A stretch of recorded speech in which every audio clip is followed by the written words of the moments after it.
ನಮಸ್ಕಾರ. ಮುಖ್ಯಾಂಶಗಳು.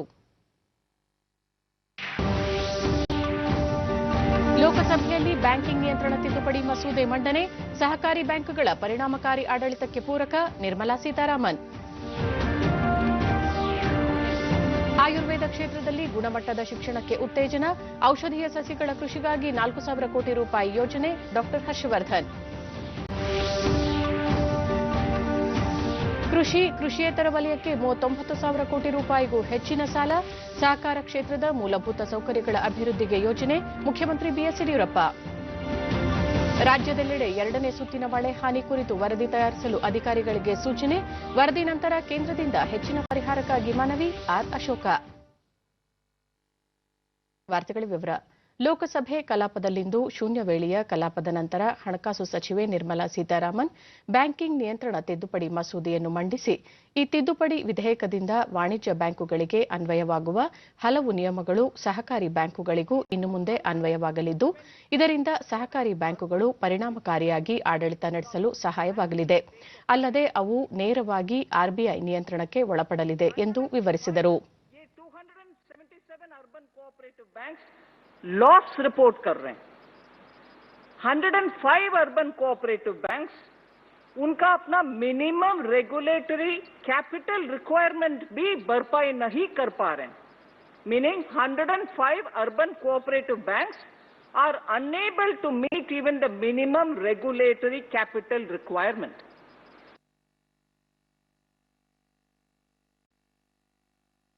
ಇಂದಿನ ಕಲಾಪದಲ್ಲಿ ರೈತರ ಹಿತಾಸಕ್ತಿಗೆ ಸಂಬಂಧಿಸಿದಂತೆ 2 ಮಹತ್ವದ ಮಸೂದೆಗಳನ್ನು ಮಂಡಿಸುವ ನಿರೀಕ್ಷೆ ಇದೆ. ರೈತರ ಸಬಲೀಕರಣ ಮತ್ತು ರಕ್ಷಣೆ, ಬೆಲೆ ನಿಗದಿ ಭರವಸೆ, ಸೇವಾ ಮಸೂದೆ ಒಪ್ಪಂದ ಸೇರಿದಂತೆ ಕೆಲ ಮಹತ್ವದ ವಿಧೇಯಕಗಳ ಕುರಿತಂತೆ ಚರ್ಚೆ ನಡೆಯಲಿದೆ.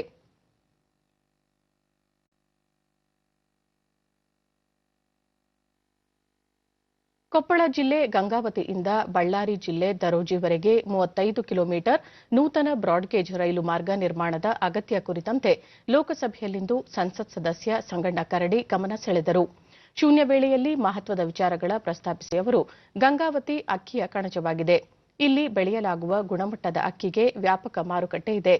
ಹೀಗಾಗಿ ಇಲ್ಲಿಯೇ ಹಲವು ಅಕ್ಕಿ ಗಿರಣಿಗಳು ಇದ್ದು ವಾಣಿಜ್ಯ ಕೇಂದ್ರವೂ ಆಗಿದೆ. ಇದರ ಜೊತೆಗೆ ಆನೆಗೊಂದಿ ಹನುಮಂತನ ಜನ್ಮಸ್ಥಳವಾಗಿ ಪ್ರವಾಸೋದ್ಯಮ ಬೆಳವಣಿಗೆಗೂ ಉತ್ತಮ ಅವಕಾಶವಿದೆ. ಈ ನಿಟ್ಟಿನಲ್ಲಿ ಗಂಗಾವತಿಯಿಂದ ದರೋಜಿವರೆಗೆ ಬ್ರಾಡ್ಗೇಜ್ ರೈಲು ಮಾರ್ಗ ನಿರ್ಮಿಸಿದರೆ ಪ್ರವಾಸೋದ್ಯಮಕ್ಕೆ, ರೈತರಿಗೆ ಮತ್ತು ವಾಣಿಜ್ಯೋದ್ಯಮಕ್ಕೆ ನೆರವಾಗಲಿದೆ ಎಂದು ತಿಳಿಸಿದರು. ಈ ಹೊಸ ರೈಲು ಮಾರ್ಗದ ನಿರ್ಮಾಣ ಪರಿಗಣಿಸಿದರೆ ಮುನೀರಾಬಾದ್, ರಾಯಚೂರು, ಮೆಹಬೂಬ್ ನಗರ್ಗಳ ರೈಲು ಮಾರ್ಗಕ್ಕೂ ಸಂಪರ್ಕ ಕಲ್ಪಿಸಿದಂತಾಗುತ್ತದೆ ಎಂದು ಕೋರಿದರು. There are rice mills and good local transportation facility. Gangavati has a Anegundi pilgrims place which is the birthplace of the Lord Hanuman, which is the high tourism importance.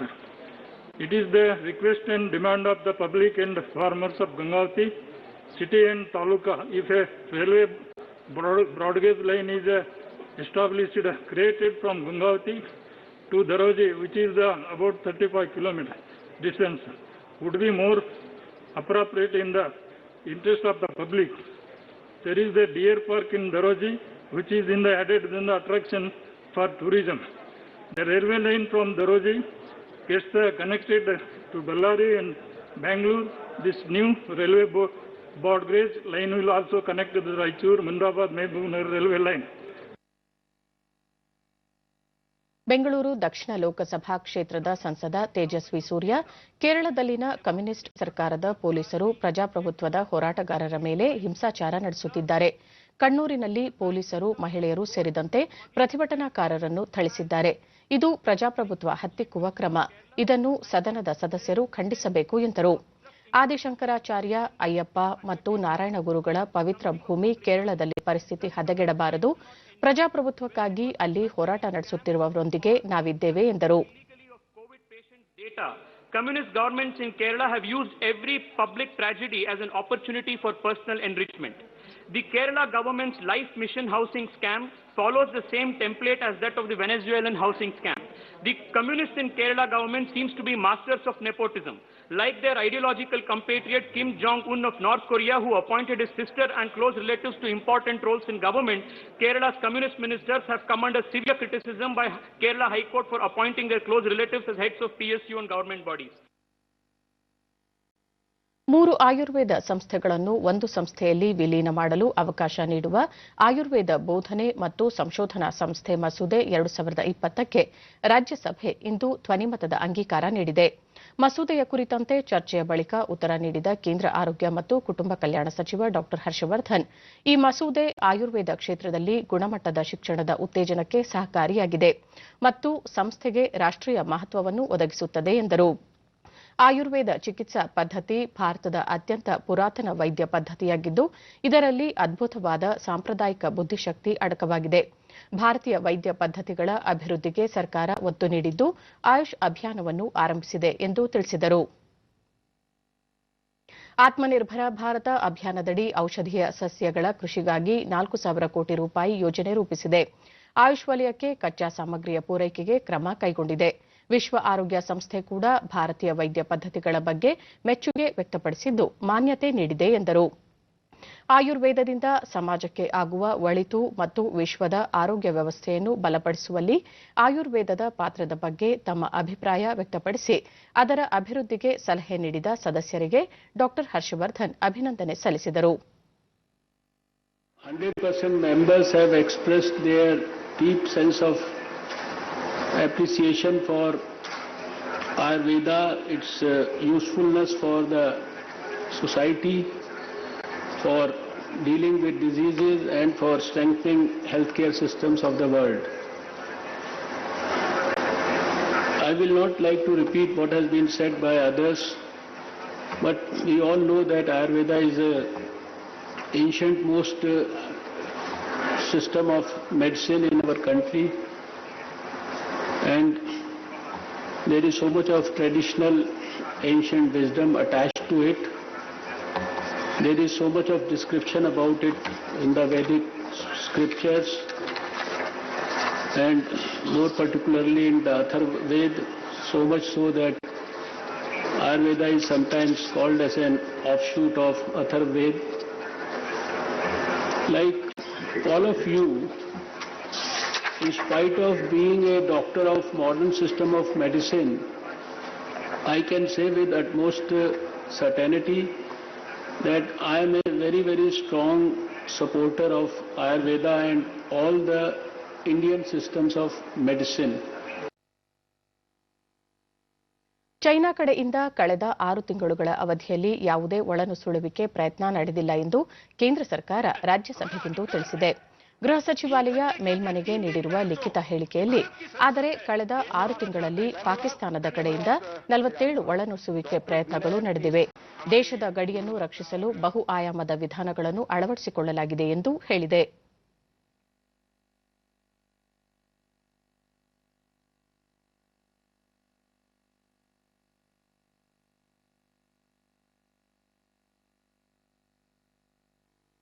ಪ್ರಸಕ್ತ ಅಧಿವೇಶನದಲ್ಲಿ ರೈತರ ಹಿತವನ್ನು ಗಮನದಲ್ಲಿಟ್ಟುಕೊಂಡು ಅವಶ್ಯಕ ವಸ್ತುಗಳ ವಿಧೇಯಕ 2020, ರೈತರ ಉತ್ಪನ್ನ ಮಾರಾಟ ಮತ್ತು ವ್ಯಾಪಾರ ಮಸೂದೆ ಹಾಗೂ ರೈತರ ಸಬಲೀಕರಣ ಮತ್ತು ಸಂರಕ್ಷಣೆ ಒಪ್ಪಂದ ಮತ್ತು ದರ ಖಾತ್ರಿ ವಿಧೇಯಕ ಮಂಡಿಸಲಾಗಿದೆ ಎಂದು ಬಿಜೆಪಿ ರಾಷ್ಟ್ರೀಯ ಅಧ್ಯಕ್ಷ ಜೆಪಿ ನಡ್ಡಾ ತಿಳಿಸಿದ್ದಾರೆ. ಈ 3 ಕ್ರಾಂತಿಕಾರಿ ಮಸೂದೆಗಳಾಗಿದ್ದು ರೈತರ ಬಾಳಿನಲ್ಲಿ ಪರಿವರ್ತನೆ ತರಲಿದೆ. ಇದರಿಂದ ರೈತರ ಜೀವನದ ಚಿತ್ರಣವೇ ಬದಲಾಗಲಿದೆ. ಆದರೆ ಕಾಂಗ್ರೆಸ್ ಪಕ್ಷ ರೈತರ ಭವಿಷ್ಯವನ್ನೇ ಬದಲಿಸುವ ಈ ಮಸೂದೆಗಳಿಗೆ ವಿರೋಧ ವ್ಯಕ್ತಪಡಿಸುತ್ತಿದೆ, ಅನ್ನದಾತನ ದಾರಿ ತಪ್ಪಿಸಿ ಮೋಸ ಮಾಡುತ್ತಿದೆ ಎಂದು ಆರೋಪಿಸಿದರು. ಸಂಸತ್ತು ಈ 3 ಮಸೂದೆಯನ್ನು ಅನುಮೋದಿಸಲಿದ್ದು ಇದರಿಂದ ರೈತರ ಬಾಳು ಹಸನಾಗಲಿದೆ ಎಂದು ನಡ್ಡಾ ತಿಳಿಸಿದರು. किसानों के दृष्टि को ध्यान में रखते हुए बिल्स आए हैं. एक तो कल लोकसभा में चर्चा होकर पारित भी हो गया, एसेंशियल कमोडिटीज एक्ट, उसी तरीके से farmers produce trade and commerce act और farmers empowerment and protection agreement on price assurance. ये तीनों जो बिल्स हैं जो अभी लोकसभा राज्यसभा में चर्चा हो रहे हैं, एसेंशियल कमोडिटी बिल तो कल लोकसभा से पारित हुआ है, अब राज्यसभा में जाएगा. ये तीनों ही बिल बहुत दूरदृष्टि रखते हैं और बहुत दूरदृष्टि रखते हुए इन बिल्स को एक्ट के रूप में हम सब लोग पार्लियामेंट में पास कर रहे हैं।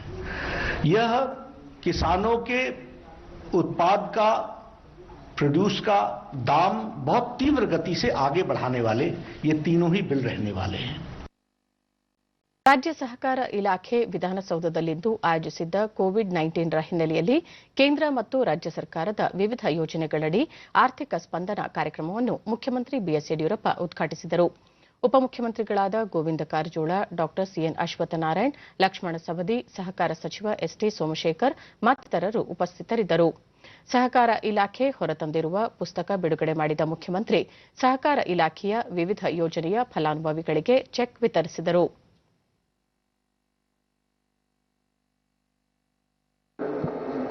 ನಂತರ ಯಡಿಯೂರಪ್ಪ ಕೊರೋನಾದಿಂದ ಸಂಕಷ್ಟದಲ್ಲಿ ಸಿಲುಕಿರುವ ರಾಜ್ಯದ ಜನತೆಗೆ ನೆರವಾಗಲು ಸರ್ಕಾರ ಈ ವರ್ಷ ವಿವಿಧ ಸಹಕಾರ ಸಂಸ್ಥೆಗಳ ಮೂಲಕ ಕೃಷಿ ಮತ್ತು ಕೃಷಿಯೇತರ ವಲಯಕ್ಕೆ ಒಟ್ಟು 39,300 ಕೋಟಿ ರೂಪಾಯಿ ಸಾಲ ಸೌಲಭ್ಯ ಕಲ್ಪಿಸಲು ತೀರ್ಮಾನಿಸಿದೆ.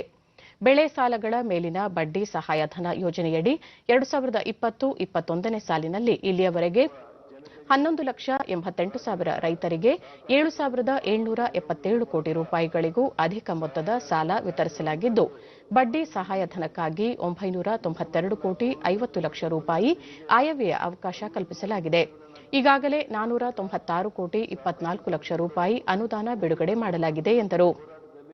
2018ರ ಸಾಲ ಮನ್ನಾ ಯೋಜನೆಯಡಿ ರಾಜ್ಯದ 16,41,000 ರೈತರಿಗೆ 7,637 ಕೋಟಿ 32 ಲಕ್ಷ ರೂಪಾಯಿ ಬಿಡುಗಡೆ ಮಾಡಿದ್ದು, ತಮ್ಮ ಸರ್ಕಾರದ ಅವಧಿಯಲ್ಲಿ 5,000 ಕೋಟಿಗೂ ಅಧಿಕ ಮೊತ್ತವನ್ನು ಬಿಡುಗಡೆ ಮಾಡಲಾಗಿದೆ. ಹೈನುಗಾರಿಕೆ ಮತ್ತು ಮೀನುಗಾರಿಕೆ ಉದ್ದೇಶಕ್ಕಾಗಿ 2 ಲಕ್ಷ ರೂಪಾಯಿವರೆಗೆ ಶೂನ್ಯ ಬಡ್ಡಿ ದರದಲ್ಲಿ ಸಾಲ ನೀಡುವ ಯೋಜನೆಯಡಿ ಇದುವರೆಗೂ 63 ಕೋಟಿ 30 ಲಕ್ಷ ರೂಪಾಯಿ ಸಾಲ ವಿತರಿಸಲಾಗಿದೆ ಎಂದು ಅವರು ತಿಳಿಸಿದರು. ಬಡವರ ಬಂಧು ಯೋಜನೆಯಡಿ ನಗರ ಪ್ರದೇಶಗಳಲ್ಲಿನ ಬೀದಿ ಬದಿ ವ್ಯಾಪಾರಿಗಳು ಮತ್ತು ಸಣ್ಣ ವ್ಯಾಪಾರಿಗಳಿಗೆ ಶೂನ್ಯ ಬಡ್ಡಿ ದರದಲ್ಲಿ ಕಿರುಸಾಲ ಒದಗಿಸಲಾಗುತ್ತಿದ್ದು, ಇದುವರೆಗೂ 20,760 ಫಲಾನುಭವಿಗಳಿಗೆ 14 ಕೋಟಿ 43 ಲಕ್ಷ ರೂಪಾಯಿ ಸಾಲ ವಿತರಿಸಲಾಗಿದೆ. ಸಹಕಾರ ಕ್ಷೇತ್ರದಲ್ಲಿ 2.5 ಲಕ್ಷ ಸ್ತ್ರೀ ಶಕ್ತಿ ಹಾಗೂ ಸ್ವಸಹಾಯ ಗುಂಪುಗಳನ್ನು ರಚನೆ ಮಾಡಲಾಗಿದ್ದು, ಇಲ್ಲಿಯವರೆಗೆ 71,657 ಗುಂಪುಗಳಿಗೆ ಸುಮಾರು 1,500 ಕೋಟಿ ರೂಪಾಯಿಗಳಷ್ಟು ಸಾಲ ಸೌಲಭ್ಯ ಕಲ್ಪಿಸಲಾಗಿದೆ ಎಂದರು. ಪ್ರಧಾನಮಂತ್ರಿಯವರ ಆತ್ಮನಿರ್ಭರ ಭಾರತ ಪ್ಯಾಕೇಜ್ ಅಡಿಯಲ್ಲಿ ಸಹಕಾರ ಕ್ಷೇತ್ರದ ಮೂಲಭೂತ ಸೌಕರ್ಯಗಳ ಅಭಿವೃದ್ಧಿಗೆ ಯೋಜನೆ ಪ್ರಕಟಿಸಲಾಗಿದ್ದು, ರೈತ ಉತ್ಪಾದಕ ಸಂಸ್ಥೆ ಮತ್ತು ಪ್ರಾಥಮಿಕ ಕೃಷಿ ಪತ್ತಿನ ಸಹಕಾರ ಸಂಘಗಳನ್ನು ಬಲಿಷ್ಠಗೊಳಿಸಲು 4,500 ಕೋಟಿ ರೂಪಾಯಿಗೂ ಅಧಿಕ ಮೊತ್ತವನ್ನು ರಾಜ್ಯಕ್ಕೆ ಹಂಚಿಕೆ ಮಾಡಲಾಗಿದೆ ಎಂದರು. ಅವರಿಗೆ ಪ್ರೋತ್ಸಾಹಧನವನ್ನು ಕೊಡಬೇಕು ಎಸ್ಟಿ ಸೋಮಶೇಖರ್ ಕೋವಿಡ್-19 ನಿಯಂತ್ರಣದ ಲಾಕ್ಡೌನ್ ವೇಳೆ ಸಹಕಾರ ಸಂಘ ಸಂಸ್ಥೆಗಳ ಕಾರ್ಯವೈಖರಿ ಮತ್ತು ಸರ್ಕಾರದಿಂದ ದೊರೆತ ಸೌಲಭ್ಯಗಳ ಬಗ್ಗೆ ಮಾಹಿತಿ ನೀಡಿದರು.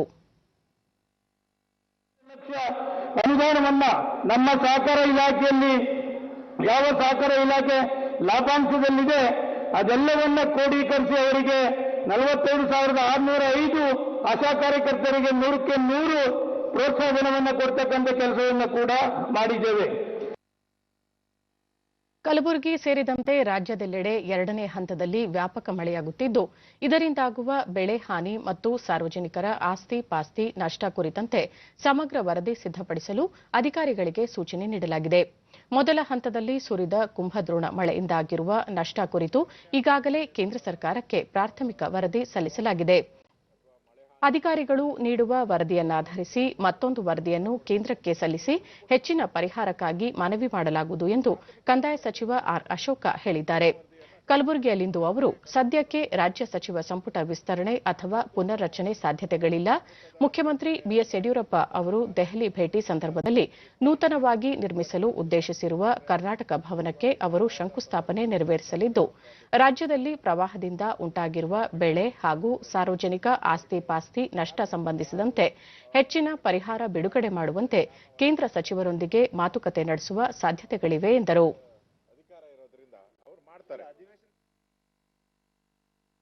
ಆರೋಗ್ಯ ಮತ್ತು ಕುಟುಂಬ ಕಲ್ಯಾಣ ಸಚಿವ ಬಿ ಶ್ರೀರಾಮುಲು ಮಾದಕ ವಸ್ತು ಮಾಫಿಯಾ ಕುರಿತು ತನಿಖೆ ಮುಂದುವರೆದಿದ್ದು, ಈ ಮಾಫಿಯಾದಲ್ಲಿ ಕೇವಲ ಚಲನಚಿತ್ರ ನಟ ನಟಿಯರು ಮಾತ್ರ ಭಾಗಿಯಾಗಿಲ್ಲ, ಯುವಕರು ಸಹ ಮಾದಕ ವಸ್ತು ಸೇವನೆಯಲ್ಲಿ ತೊಡಗಿದ್ದಾರೆ.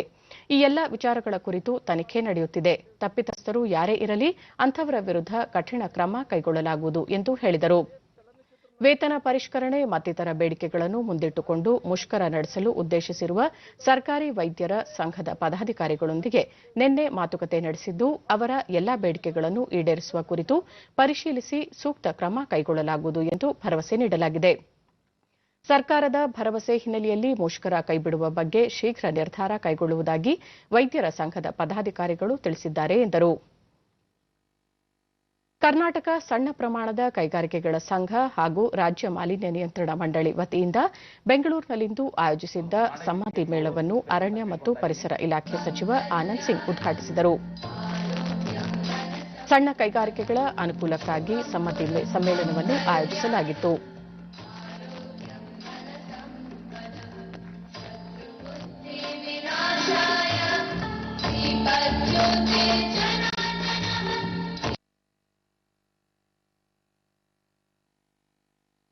ಕಾಸಿಯಾ ಪ್ರಧಾನ ಕಾರ್ಯದರ್ಶಿ ಎನ್ಆರ್ ಜಗದೀಶ್, ರಾಜ್ಯ ಮಾಲಿನ್ಯ ನಿಯಂತ್ರಣ ಮಂಡಳಿಯ ವ್ಯವಸ್ಥಾಪಕ ನಿರ್ದೇಶಕ ವಿಜಯಕುಮಾರ್ ಗೋಗಿ, ಮಾಲಿನ್ಯ ನಿಯಂತ್ರಣಿ ಮಂಡಳಿಯ ಸದಸ್ಯ ಶ್ರೀಕಂಠದತ್ತ ಹಾಗೂ ಅಧಿಕಾರಿಗಳು ಉಪಸ್ಥಿತರಿದ್ದರು. ಮಾದಕ ವಸ್ತು ಕಳ್ಳಸಾಗಣೆ ಹಾಗೂ ಬಳಕೆ ಮಾಡುವುದನ್ನು ತಡೆಗಟ್ಟಲು ಕೈಗೊಳ್ಳಬಹುದಾದ ಕ್ರಮಗಳ ಕುರಿತು ಗ್ರಾಮೀಣಾಭಿವೃದ್ಧಿ ಮತ್ತು ಪಂಚಾಯತ್ ರಾಜ್ ಸಚಿವ ಕೆಎಸ್ ಈಶ್ವರಪ್ಪ ಶಿವಮೊಗ್ಗದಲ್ಲಿಂದು ಪೊಲೀಸ್ ಇಲಾಖೆ ಅಧಿಕಾರಿಗಳೊಂದಿಗೆ ಚರ್ಚೆ ನಡೆಸಿದರು. ರಾಜ್ಯದಲ್ಲಿ ಮಾದಕ ವಸ್ತು ಸೇವನೆ ಪ್ರಕರಣಗಳು ಹೆಚ್ಚುತ್ತಿರುವ ಹಿನ್ನೆಲೆಯಲ್ಲಿ ಇದನ್ನು ತಡೆಯುವ ನಿಟ್ಟಿನಲ್ಲಿ ಪೊಲೀಸ್ ಇಲಾಖೆ ಕಠಿಣ ಕ್ರಮ ಕೈಗೊಳ್ಳಬೇಕಾದ ಅಗತ್ಯವಿದೆ ಎಂದು ಹೇಳಿದರು.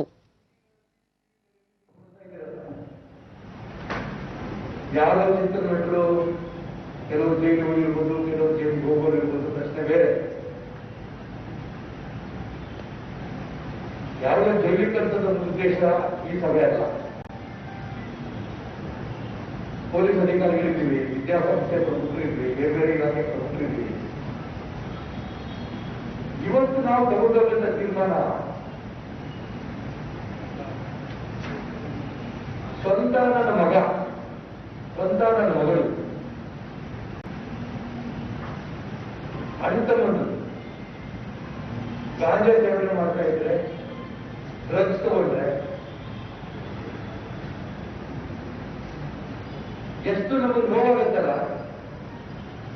ಆ ದಿಕ್ಕಿನಲ್ಲಿ ನಮ್ಮ ಪ್ರಯತ್ನ ಇವತ್ತಿಂದ ಆಗಬೇಕು ಅಂತಿದೆ. ನಾನು 3-4 ಉದಾಹರಣೆ ಕೊಡ್ಬೋದು. ನನ್ನ ಗುರುಗಳು ಸುಸಂಸ್ಕೃತ ಮಾಡ್ತಂದವರು.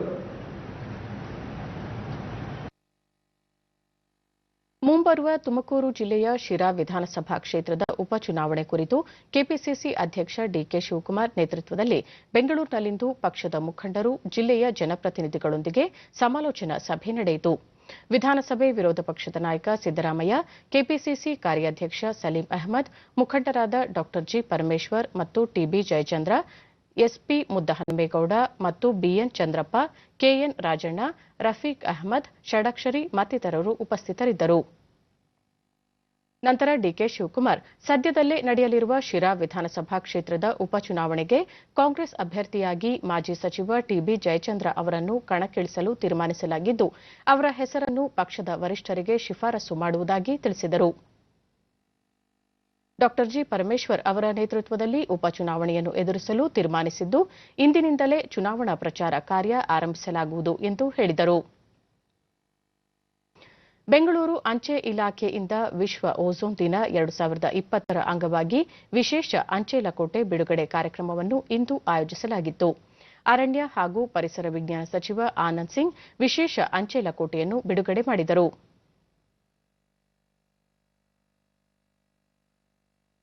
ಕರ್ನಾಟಕ ಪರಿಸರ ವಿಜ್ಞಾನ ಇಲಾಖೆಯ ಪ್ರಧಾನ ಕಾರ್ಯದರ್ಶಿ ವಿಜಯಕುಮಾರ್ ಗೋಗಿ, ರಾಜ್ಯ ಮಾಲಿನ್ಯ ನಿಯಂತ್ರಣ ಮಂಡಳಿ ಸದಸ್ಯ ಕಾರ್ಯದರ್ಶಿ ಶ್ರೀ ಶ್ರೀನಿವಾಸುಲು ಸೇರಿ ಹಲವು ಹಿರಿಯ ಅಧಿಕಾರಿಗಳು ಕಾರ್ಯಕ್ರಮದಲ್ಲಿ ಪಾಲ್ಗೊಂಡರು. ಓಝೋನ್ ಪದರ ಕ್ಷೀಣತೆ ತಡೆಗಟ್ಟಲು ಹಾಗೂ ಈ ಕುರಿತು ಜಾಗೃತಿ ಮೂಡಿಸಲು ಸೆಪ್ಟೆಂಬರ್ ತಿಂಗಳಲ್ಲಿ ವಿಶ್ವ ಓಝೋನ್ ದಿನವನ್ನು ಆಚರಿಸಲಾಗುತ್ತದೆ. ಆನಂದ್ ಸಿಂಗ್ ಪರಿಸರ ರಕ್ಷಣೆ ಎಲ್ಲರ ಆದ್ಯ ಕರ್ತವ್ಯವಾಗಿದೆ. ಜನರು ಜವಾಬ್ದಾರಿಯಿಂದ ನಡೆದುಕೊಂಡರೆ ಮುಂದಿನ ಪೀಳಿಗೆಗೆ ಇದರಿಂದ ಸಹಾಯವಾಗಲಿದೆ ಎಂದರು.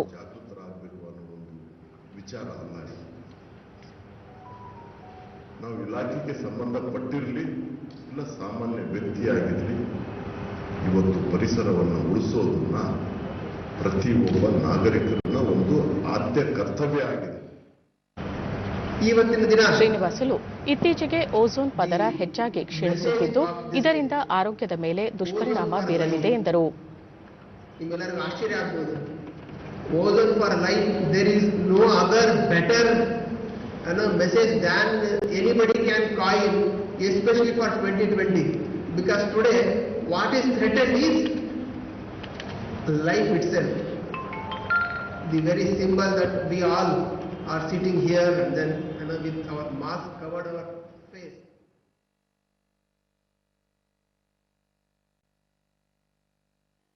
ಭಾರತ ಅತಿ ಹೆಚ್ಚು ಯುವಜನರಿರುವ ರಾಷ್ಟ್ರವಾಗಿದೆ. ಯುವ ಶಕ್ತಿಯಲ್ಲಿ ಅತಿ ದೊಡ್ಡ ಬಲವಿದ್ದು ಇದರಿಂದ ದೇಶ ದೊಡ್ಡ ಯಶಸ್ಸು ಪಡೆಯಬಹುದು ಎಂದು ರಕ್ಷಣಾ ಸಚಿವ ರಾಜನಾಥ್ ಸಿಂಗ್ ಅಭಿಪ್ರಾಯಪಟ್ಟಿದ್ದಾರೆ. ರಾಷ್ಟ್ರೀಯ ಶಿಕ್ಷಣ ನೀತಿ ಕುರಿತಂತೆ ಜಾಗೃತಿ ಮೂಡಿಸುವ ವೆಬಿನಾರ್ ಉದ್ದೇಶಿಸಿ ಅವರು ಕ್ರೀಡಾ ಸಚಿವಾಲಯ ಮತ್ತು ಶಿಕ್ಷಣ ಸಚಿವಾಲಯದ ವತಿಯಿಂದ ಆಯೋಜಿಸಿರುವ ಈ ಕಾರ್ಯಕ್ರಮ ಯುವ ವಿದ್ಯಾರ್ಥಿಗಳಲ್ಲಿ ದೇಶದ ಸಮಕಾಲೀನ ವಿಷಯಗಳ ಬಗ್ಗೆ ಅರಿವು ಮೂಡಿಸಲು ಸಹಕಾರಿ ಎಂದರು. ರಾಷ್ಟ್ರೀಯ ಶಿಕ್ಷಣ ನೀತಿ ರೂಪಿಸುವಲ್ಲಿ ದೇಶದ 2.5 ಲಕ್ಷ ಗ್ರಾಮ ಪಂಚಾಯಿತಿ, 6,600 ಬ್ಲಾಕ್ ಮತ್ತು 676 ಜಿಲ್ಲೆಗಳು ಸಕ್ರಿಯವಾಗಿ ಭಾಗಿಯಾಗಿವೆ. ಶಿಕ್ಷಕರು, ವಿದ್ವಾಂಸರು, ವಿಶ್ವವಿದ್ಯಾಲಯಗಳ ಕುಲಪತಿಗಳು, ವಿದ್ಯಾರ್ಥಿಗಳು, ಪಾಲಕರ ಸಲಹೆಗಳನ್ನು ಪರಿಗಣಿಸಲಾಗಿದೆ ಎಂದರು. मिडिल और हाई स्कूल्स में एनसीसी विंग शुरू करने के लिए भी प्रोत्साहित करने का प्रोविजन है. अपने को विश्व स्पर्धा में शीर्ष पर ಕೇಂದ್ರ ಶಿಕ್ಷಣ ಸಚಿವ ರಮೇಶ್ ಪೋಖ್ರಿಯಾಲ್ ನಿಶಾಂಕ್ ಹೊಸ ಮೈಲಿಗಲ್ಲನ್ನು ಸಾಧಿಸಲು ಯುವ ವಿದ್ಯಾರ್ಥಿಗಳಿಗೆ ನೂತನ ಶಿಕ್ಷಣ ನೀತಿ ಸಹಕಾರಿಯಾಗಿದೆ ಎಂದು ಪ್ರತಿಪಾದಿಸಿದರು. ಪ್ರಧಾನಿ ನರೇಂದ್ರ ಮೋದಿ ಅವರ ನೇತೃತ್ವದಲ್ಲಿ ಭಾರತವನ್ನು ಜ್ಞಾನ ಸಂಶೋಧನಾ ಮಂದಿರವಾಗಿ ರೂಪಿಸಿ ಮತ್ತೆ ವಿಶ್ವಗುರುವಿನ ಸ್ಥಾನ ದೊರಕುವಂತೆ ಮಾಡಲಾಗುವುದು. ಹೊಸ ನೀತಿಯಡಿ ಉನ್ನತ ಶಿಕ್ಷಣ ಸಂಸ್ಥೆಗಳು ಮಾತೃಭಾಷೆ ಅಥವಾ ಸ್ಥಳೀಯ ಭಾಷೆಯನ್ನು ಶಿಕ್ಷಣ ಮಾಧ್ಯಮವಾಗಿ ಬಳಸಲಿವೆ. ಖಾಸಗಿ ಉನ್ನತ ಶಿಕ್ಷಣ ಸಂಸ್ಥೆಗಳು ಕೂಡ ದ್ವಿಭಾಷಾ ಕ್ರಮದೊಂದಿಗೆ ಭಾರತೀಯ ಭಾಷೆಗಳನ್ನು ಮಾಧ್ಯಮವಾಗಿ ಉತ್ತೇಜಿಸಲಿವೆ ಎಂದು ತಿಳಿಸಿದರು. स्वीकार करके अपने देश में भी तमाम देशों ने अपने देश में भी इस एनईपी को लागू करने की मंशा व्यक्त. ಕ್ರೀಡಾ ಸಚಿವ ಕಿರಣ್ ರಿಜಿಜು ಯುವಕರಲ್ಲಿ ಓದಬೇಕೋ ಆಟವಾಡಬೇಕೋ ಎಂಬ ಗೊಂದಲವಿತ್ತು. ಪಾಲಕರಿಗೂ ಇದೆ ಜಿಜ್ಞಾಸೆ ಇತ್ತು. ಕ್ರೀಡೆಗೆ ಹೆಚ್ಚು ಗಮನ ಹರಿಸಿದರೆ ಅವರ ಶೈಕ್ಷಣಿಕ ಭವಿಷ್ಯ ಏನಾಗುತ್ತದೋ ಎಂಬ ಭಯವಿದೆ. ಆದರೆ ನೂತನ ರಾಷ್ಟ್ರೀಯ ಶಿಕ್ಷಣ ನೀತಿ ಕ್ರೀಡೆಯ ಬಗ್ಗೆ ಇರುವ ಮನೋಭಾವವನ್ನು ಬದಲಾಯಿಸಲಿದೆ ಎಂದರು. युवा शक्ति देश का शक्ति है. इसको एकजुट होकर के अगर हम काम करेंगे तो हमारा देश के लिए ये बहुत बड़ा बल साबित होगा. ದೇಶದಲ್ಲಿ ಕೊರೋನಾ ಸೋಂಕಿತರ ಸಂಖ್ಯೆ 50 ಲಕ್ಷ ದಾಟಿದ್ದು ಈವರೆಗೆ ಒಟ್ಟಾರೆ 50,90,359 ಜನರಿಗೆ ಸೋಂಕು ದೃಢಪಟ್ಟಿದೆ. ಈ ಪೈಕಿ 9,95,933 ಸಕ್ರಿಯ ಪ್ರಕರಣಗಳಾಗಿವೆ ಹಾಗೂ 39,42,360 ಸೋಂಕಿತರು ಗುಣಮುಖರಾಗಿದ್ದಾರೆ. ಒಟ್ಟು 82,091 ಮಂದಿ ಮೃತಪಟ್ಟಿದ್ದಾರೆ ಎಂದು ಕೇಂದ್ರ ಆರೋಗ್ಯ ಮತ್ತು ಕುಟುಂಬ ಕಲ್ಯಾಣ ಸಚಿವಾಲಯ ತಿಳಿಸಿದೆ. ಗುಣಮುಖರ ಪ್ರಮಾಣ 78.53ಕ್ಕೆ ಏರಿದ್ದು ಮರಣ ಪ್ರಮಾಣ 1.63ಕ್ಕೆ ಇಳಿಕೆಯಾಗಿದೆ. ಕೋವಿಡ್ ಮಹಾಮಾರಿಯ ನಿಯಂತ್ರಣಕ್ಕೆ ದೇಶದ ಎಲ್ಲಾ ರಾಜ್ಯಗಳು ಆರ್ಟಿಪಿಸಿಆರ್ ಮತ್ತು ರ್ಯಾಪಿಡ್ ಆಂಟಿಜೆನ್ ಟೆಸ್ಟ್ ಸಾಮರ್ಥ್ಯವನ್ನು ಹೆಚ್ಚಿಸಿವೆ ಎಂದು ಕೇಂದ್ರ ಆರೋಗ್ಯ ಮತ್ತು ಕುಟುಂಬ ಕಲ್ಯಾಣ ಸಚಿವಾಲಯ ತಿಳಿಸಿದೆ. ಸರ್ಕಾರಿ ಪ್ರಯೋಗಾಲಯಗಳಲ್ಲಿ ಪ್ರತಿನಿತ್ಯ ಸರಾಸರಿ 9.5 ಲಕ್ಷಕ್ಕೂ ಹೆಚ್ಚು ಕೊರೋನಾ ಮಾದರಿ ಪರೀಕ್ಷೆ ನಡೆಸಲಾಗುತ್ತಿದ್ದರೆ ಖಾಸಗಿ ಪ್ರಯೋಗಾಲಯ ಜಾಲದಲ್ಲಿ 1,20,000 ಮಾದರಿ ಪರೀಕ್ಷೆ ನಡೆಸಲಾಗಿದ್ದು ಪರೀಕ್ಷೆಯ ಹೆಚ್ಚಳ ದರದಲ್ಲಿ ಭಾರತ ಅಮೆರಿಕವನ್ನು ಹಿಂದಿಕ್ಕಿದೆ ಎಂದು ತಿಳಿಸಿದೆ. ರೋಗ ಲಕ್ಷಣ ಇರುವ ಆದರೆ ರ್ಯಾಪಿಡ್ ಆಂಟಿಜೆನ್ ಟೆಸ್ಟ್ನಲ್ಲಿ ಸೋಂಕು ಪತ್ತೆ ಆಗದಿದ್ದಲ್ಲಿ ಆರ್ಟಿಪಿಸಿಆರ್ ಟೆಸ್ಟ್ ಕಡ್ಡಾಯಗೊಳಿಸಲು ರಾಜ್ಯಗಳಿಗೆ ಸೂಚಿಸಲಾಗಿದೆ ಎಂದು ಸಚಿವಾಲಯ ತಿಳಿಸಿದೆ. ಕೋವಿಡ್-19 ವಿರುದ್ಧ ಹೋರಾಡುವ ಆರೋಗ್ಯ ಕಾರ್ಯಕರ್ತರಿಗೆ ಪ್ರಧಾನಮಂತ್ರಿ ಗರೀಬ್ ಕಲ್ಯಾಣ್ ಪ್ಯಾಕೇಜ್ ವಿಮಾ ಯೋಜನೆಯನ್ನು ಇನ್ನೂ 6 ತಿಂಗಳು ವಿಸ್ತರಿಸಲಾಗಿದೆ. ಈ ಸಾಲಿನ ಮಾರ್ಚ್ 30ರಂದು ಈ ಯೋಜನೆಯನ್ನು ಘೋಷಿಸಲಾಗಿದ್ದು ಮೊದಲಿಗೆ 90 ದಿನಗಳಿಗೆ ನಿಗದಿಪಡಿಸಲಾಗಿತ್ತು. ಬಳಿಕ ಮತ್ತೆ 90 ದಿನಗಳವರೆಗೆ ಅಂದರೆ ಈ ತಿಂಗಳ 25ರವರೆಗೆ ವಿಸ್ತರಿಸಲಾಯಿತು. ಇದೀಗ ಪುನಃ 180 ದಿನಗಳ ಕಾಲ ಗರೀಬ್ ಕಲ್ಯಾಣ್ ಪ್ಯಾಕೇಜ್ ವಿಮಾ ಯೋಜನೆಯನ್ನು ಆರೋಗ್ಯ ಕಾರ್ಯಕರ್ತರ ಅನುಕೂಲಕ್ಕಾಗಿ ವಿಸ್ತರಣೆ ಮಾಡಲಾಗಿದೆ. ಈ ಯೋಜನೆಯಡಿ ಸಮುದಾಯ ಆರೋಗ್ಯ ಕಾರ್ಯಕರ್ತರು ಸೇರಿದಂತೆ ಆರೋಗ್ಯ ಕ್ಷೇತ್ರದಲ್ಲಿ ಸೇವೆ ಸಲ್ಲಿಸುವವರು 50 ಲಕ್ಷ ರೂಪಾಯಿಗಳ ವಿಮೆಗೆ ಒಳಪಟ್ಟಿರುತ್ತಾರೆ.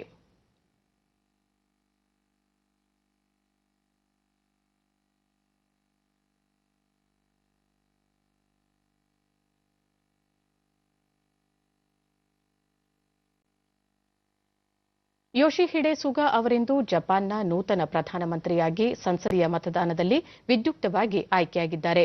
ಪ್ರಧಾನಮಂತ್ರಿ ಶಿಂಜೋ ಅಬೆ ಅವರು ಆರೋಗ್ಯದ ಕಾರಣದ ಮೇಲೆ ತಮ್ಮ ಸ್ಥಾನಕ್ಕೆ ರಾಜೀನಾಮೆ ಸಲ್ಲಿಸಿದ್ದರು. ಸುಗಾ ಅವರನ್ನು ಸೋಮವಾರ ಆಡಳಿತ ಪಕ್ಷದ ನಾಯಕರಾಗಿ ಆಯ್ಕೆ ಮಾಡಲಾಗಿತ್ತು.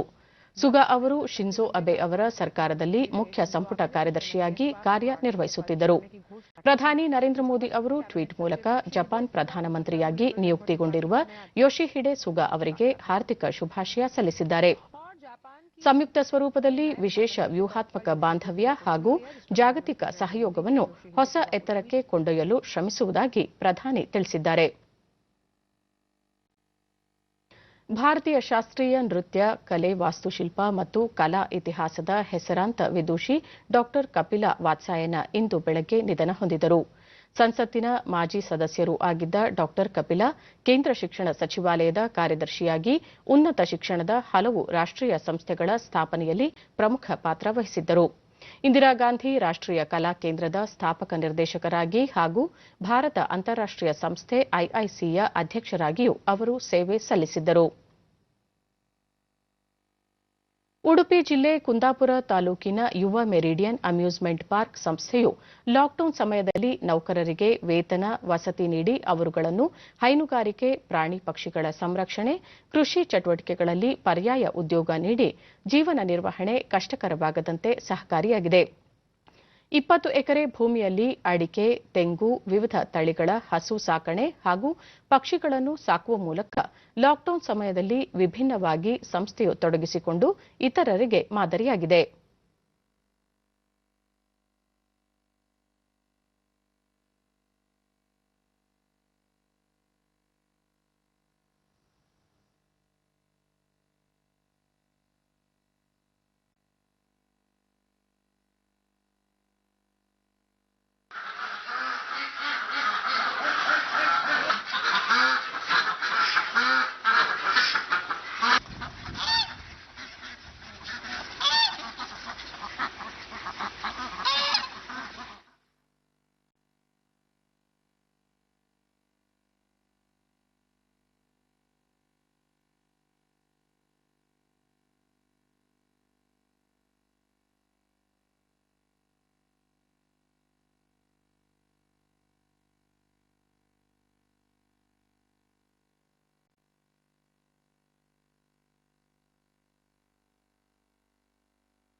ಈ ಕುರಿತು ಡಿಡಿ ನ್ಯೂಸ್ನೊಂದಿಗೆ ಸಂಸ್ಥೆಯ ನಿರ್ದೇಶಕ ಉದಯ್ ಕುಮಾರ್ ಶೆಟ್ಟಿ, ಸಂಸ್ಥೆಯಲ್ಲಿ ಹೊರ ರಾಜ್ಯದ ನೌಕರರು ಕಾರ್ಯನಿರ್ವಹಿಸುತ್ತಿದ್ದು, ಸೂಕ್ತ ವಸತಿ, ವೇತನ ಜೊತೆಗೆ ಕೃಷಿ ಚಟುವಟಿಕೆಯಲ್ಲಿ ಉದ್ಯೋಗಗಳನ್ನು ಸಾಕಿದ್ದೀವಿ. ಆಮೇಲೆ ನಮ್ಮ ಪಕ್ಕದ ಬೈಲೂರಿನಲ್ಲಿ ನಮ್ಮ ಹತ್ರ ಒಂದು 20 ಎಕರೆ ಜಾಗದಲ್ಲಿ ಪುನಃ ಕೃಷಿ ಪ್ರಾರಂಭ ಮಾಡಿದ್ದೇವೆ. ಒಂದು 15 ಎಕರೆಯಲ್ಲಿ ಅಡಿಕೆ, ಒಂದು 10 ಎಕರೆಯಲ್ಲಿ ತೆಂಗು ಕೃಷಿ ಹಾಗೂ ಈ ನಮ್ಮ ಕಾರ್ಮಿಕರನ್ನು ತೆಗಿಬಾರ್ದನ್ನೋ ದೃಷ್ಟಿಯಿಂದ ಅವರಿಗೆ ಅವರ ಲೆವೆಲಲ್ಲಿ ಏನೇನು ನಾವು ಮಾಡ್ಲಿಕ್ಕೆ ಸಾಧ್ಯವಿದೆ ಅವನ್ನು ಉಳಿಸ್ಕೊಳ್ಳಿಕ್ಕೋಸ್ಕರ ಬೇರೆ ರೀತಿಯಲ್ಲಿ ಅವನ್ನು ಉಪಯೋಗಿಸ್ಕೊಂಡಿದ್ದೀವಿ. ಹಾಗೆ ನಮ್ಮ ಸಂಸ್ಥೆಯನ್ನು ಸಹ ಮೇಂಟೆನೆನ್ಸ್ ಮಾಡಬೇಕಾಗ್ತದೆ. ಸೊ ಎಲ್ಲರಿಗೂ ಸ್ಯಾಲರಿಯನ್ನು ಶೈಲೇಶ್, ಲಾಕ್ಡೌನ್ನಿಂದ ಸಂಸ್ಥೆಯು ಬಂದ್ ಆಗಿದ್ದರೂ ಪರ್ಯಾಯ ಕಾರ್ಯದಲ್ಲಿ ತೊಡಗಿಸಿಕೊಳ್ಳುವಂತೆ ಅವಕಾಶ ಕಲ್ಪಿಸಿ ವೇತನವನ್ನು ನೀಡಿದ ಸಂಸ್ಥೆಗೆ ಧನ್ಯವಾದ ತಿಳಿಸಿದರು. ಇವಾಗ ದನ ಸಾಕ್ತಿದ್ದೀವಿ, ಸೊ ಅದಕ್ಕೆ ಮತ್ತೆ ಹಂಗೇನೆ ಬರ್ಡ್ಸ್ ಮತ್ತೆ ಎನಿಮಲ್ಸ್ ಎಲ್ಲ ಪೆಟ್ ಝೋನ್ ತರ ಇದೆ. ಸೊ ಅದಕ್ಕೆ ನಾವು ತೊಡಗಿಸ್ಕೊಂಡಿದ್ದೀವಿ. ನಮ್ಮ ಎಲ್ಲ ಸ್ಟಾಫ್ನು ಸಪೋರ್ಟಿವ್ ಆಗಿದ್ದಾರೆ. ಸೊ ಅಗ್ರಿಕಲ್ಚರ್ ಅಂದರೆ ಇವಾಗ ಸುಪಾರಿ ಟ್ರೀ, ಕೊಕೊನಟ್ ಟ್ರೀ ಅದಕ್ಕೆಲ್ಲದಕ್ಕೂ ಎಲ್ಲ ಸ್ಟಾಫ್ನು ತೊಡಗಿಸ್ಕೊಂಡಿದ್ದಾರೆ. ಅದರಲ್ಲಿ ತುಂಬ ಹೆಲ್ಪ್ ಮಾಡಿದ್ದಾರೆ. ಕೊನೆಯಲ್ಲಿ ಮತ್ತೊಮ್ಮೆ ಮುಖ್ಯಾಂಶಗಳು. ಲೋಕಸಭೆಯಲ್ಲಿ ಬ್ಯಾಂಕಿಂಗ್ ನಿಯಂತ್ರಣ ತಿದ್ದುಪಡಿ ಮಸೂದೆ ಮಂಡನೆ, ಸಹಕಾರಿ ಬ್ಯಾಂಕ್ಗಳ ಪರಿಣಾಮಕಾರಿ ಆಡಳಿತಕ್ಕೆ ಪೂರಕ ನಿರ್ಮಲಾ ಸೀತಾರಾಮನ್. ಆಯುರ್ವೇದ ಕ್ಷೇತ್ರದಲ್ಲಿ ಗುಣಮಟ್ಟದ ಶಿಕ್ಷಣಕ್ಕೆ ಉತ್ತೇಜನ, ಔಷಧೀಯ ಸಸಿಗಳ ಕೃಷಿಗಾಗಿ 4,000 ಕೋಟಿ ರೂಪಾಯಿ ಯೋಜನೆ, ಡಾ ಹರ್ಷವರ್ಧನ್. ಕೃಷಿಯೇತರ ವಲಯಕ್ಕೆ 39,000 ಕೋಟಿ ರೂಪಾಯಿಗೂ ಹೆಚ್ಚಿನ ಸಾಲ, ಸಹಕಾರ ಕ್ಷೇತ್ರದ ಮೂಲಭೂತ ಸೌಕರ್ಯಗಳ ಅಭಿವೃದ್ಧಿಗೆ ಯೋಜನೆ, ಮುಖ್ಯಮಂತ್ರಿ ಬಿಎಸ್ ಯಡಿಯೂರಪ್ಪ.